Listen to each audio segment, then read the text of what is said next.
नमस्कार, न्यूज मंच देख रहे हैं यहाँ पर। मैं हूँ विशाल वैभव। बिहार के शिक्षा मंत्री सुनील कुमार ने आज शिक्षकों के ट्रांसफ़र पोस्टिंग को लेकर बड़ा बयान दिया और कहा कि शिक्षकों का जो ट्रांसफ़र पोस्टिंग है उसको लेकर सभी को जो है चरणबद्ध किया जा रहा है। तो कहीं ना कहीं अब शिक्षकों के लिए बिहार सरकार जल्द ही खुशखबरी देने वाली है।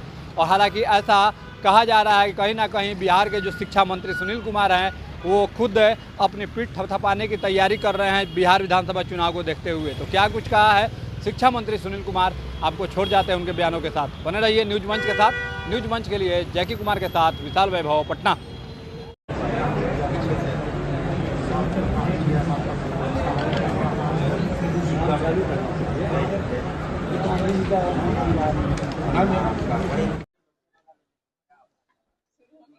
पहले आज हमारी भी बात सुनिएगा। आप लोग तो बहुत तरह की जो ट्रांसफर वाले मसले हैं हम लोग चरणबद्ध तरीके से कर रहे हैं। और एक बोलने दीजिए, तो वो सभी देखिए, जो हम लोगों ने, आप जैसा जानते हैं कि जो गंभीर बीमारी से ग्रस्त थे उनका सबसे पहले हम लोगों ने किया दूरी के आधार पर। तो जो भी ट्रांसफर पॉलिसी जो भी है उससे हम लोग कोशिश करें अधिक से अधिक शिक्षक शिक्षिकाओं का सेटिस्फैक्शन हो। लेकिन फिर भी हर जगह उतनी सीटें उपलब्ध नहीं होती हैं कि हर कोई उसी स्कूल में आ जाए, हर कोई उसी ज़िले में आ जाए। तो ऐसे में अगल बगल के ज़िले में हम लोग करेंगे। लेकिन बाई एंड लार्ज जो हम लोगों ने स्टडी किया है इसमें सेटिस्फैक्शन लेवल काफ़ी हाई है। और जो शेष कार्य हम लोग समझते हैं 1-1.5 महीने में पूरा कर जी।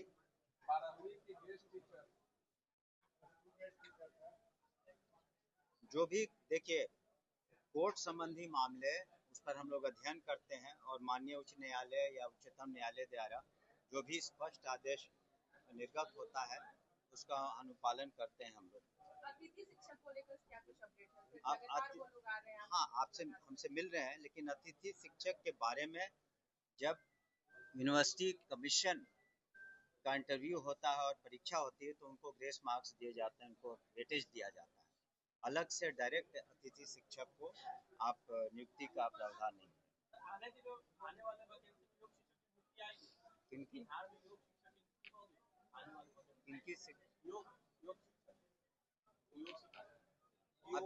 अभी देखिए, अभी हमने कहा उससे ज्यादा जरूरी था शारीरिक। हाँ, अभी तो हमने कहा ना जो अनुकंपा के 6421 मामले थे उस पर करेंगे। और आप मानेंगे कि जो दिव्यांग छात्र हैं, हमारे छात्राएं हैं, उनके लिए बहुत ज़रूरी है कि शिक्षक स्पेशल टीचर्स नियुक्त किए जाएं। तो अभी याचना हम लोगों ने बीपीएससी को भेज दी है। कुछ कमियां थी तो उसको पूरा कर दिया गया। तो हम समझते हैं अगले 2-3 महीने में वो भी पूरा हो जाएगा। धन्यवाद। ठीक है जी। इसको पब्लिक डोमेन में लाने की कोशिश की है कि देखिए आज के युग में मोबाइल और सोशल मीडिया के बगैर काम नहीं चल सकता, उसकी ज़रूरत है।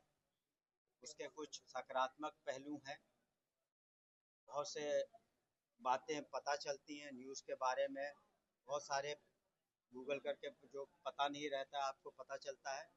लेकिन उसके बहुत से नकारात्मक पहलू भी हैं जिसके बारे में हम लोगों ने अपने पैम्फलेट में जिक्र किया है कि किस तरीके से अब पढ़ाई लिखाई पर खास करके किताबों पर ध्यान कम हो गया है। जो खेल कूद की पहले भावना रहती थी, लोग खेलते कूदते थे, वो कम हो गया है। जो शारीरिक तौर पर भी आंखों पर भी असर पड़ता है और मनोवैज्ञानिक तौर पर भी इसका असर पड़ता है कि जो अटेंशन स्पैन है छात्र छात्राओं का कम हो जाता है। तो हम लोगों ने इन सभी पहलुओं पर काफ़ी सोच विचार करके और इसके एक्सपर्ट्स जो है उनसे भी बातें की। और हम लोग चाहेंगे कि इस पर खास करके सभी छात्र छात्राएं जो हमारे शिक्षकगण हैं और ख़ास करके गार्जियंस जो अभिभावक हैं वो इस पर ध्यान दें कि इसका एक सीमित उपयोग करें और हर समय मोबाइल और व्हाट्सएप और सोशल मीडिया की दुनिया में डूबे नहीं रहें। इसके नकारात्मक पहलू भी हैं। और हम लोगों ने, आप देखेंगे, एक क्यूआर कोड के में और एक वेबसाइट के में भी जिक्र किया इस पैम्फलेट में कि अगर उस पर जाएंगे तो आप देखेंगे कि एक छोटा सा वीडियो भी है, जिस पर आप अगर गौर करेंगे तो एक कंपैरेटिव स्टडी हुई है कि किस तरीके से सिर्फ कोई अगर स्टूडेंट अगर सिर्फ मोबाइल और व्हाट्सएप और सोशल मीडिया में है और एक स्टूडेंट जो नहीं है इसमें, तो उसके क्या फ़ायदे हैं। तो इस वजह से हमने सोचा कि हम लोग पठन पाठन करा रहे हैं, ससमय रिज़ल्ट निकल रहा है। मैट्रिक का रिज़ल्ट पूरे हिंदुस्तान में सबसे पहले पब्लिश हुआ, +2 का पब्लिश हुआ, लेकिन ये इस पहलू को भी अनदेखा नहीं किया जा सकता था। हमने भी कई स्कूलों में भ्रमण किया, मुआयना किया, हमारे पदाधिकारियों ने भी कई स्कूलों का भ्रमण किया और सोच समझ कर ये हम लोगों ने पब्लिक डोमेन में लाया है। इसको हर एक हम लोगों ने स्कूल में इसको वितरण कर देंगे ताकि इस पर गौर करें सभी छात्र छात्राएं, अभिभावक और जो हमारे टीचर्स हैं। और इसको हम तो चाहेंगे कि निश्चित रूप से इस पर एक नैरेटिव भी आप लोग कह सकें।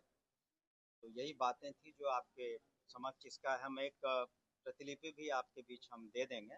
उसको, इसकी प्रतिलिपि जैसे यही है शिक्षा विभाग के बारे में जो आपने देखा होगा, फिर बाकी पन्ने भी आप ये देख रहे होंगे। चेहरा मेरा जरूरी नहीं है और ये अंतिम पन्ना है। और मीडिया से भी इसमें भी कोई अगर सहयोग की आवश्यकता और कोई सुझाव अगर आपके होंगे तो उस पर भी हम लोग जरूर गौर करेंगे। फिलहाल हम लोग की जो समझ थी और जो एक्सपर्ट ग्रुप की समझ थी, उसको सोच समझ कर ही इसको हम लोग पब्लिक डोमेन में लाएंगे।